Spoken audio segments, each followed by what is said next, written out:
काला नहीं प्रेमी के प्यार हो। काहे खाती लोग तब बनला दीवार हो।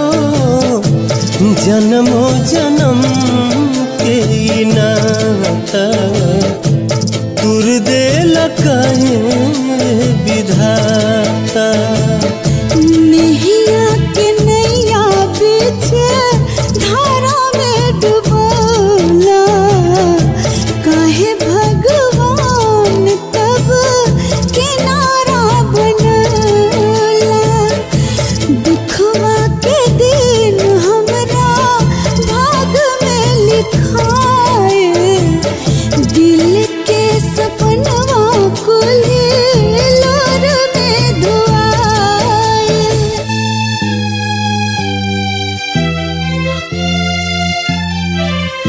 लागी नहीं छूटे रामा प्रीत के बंधनवा।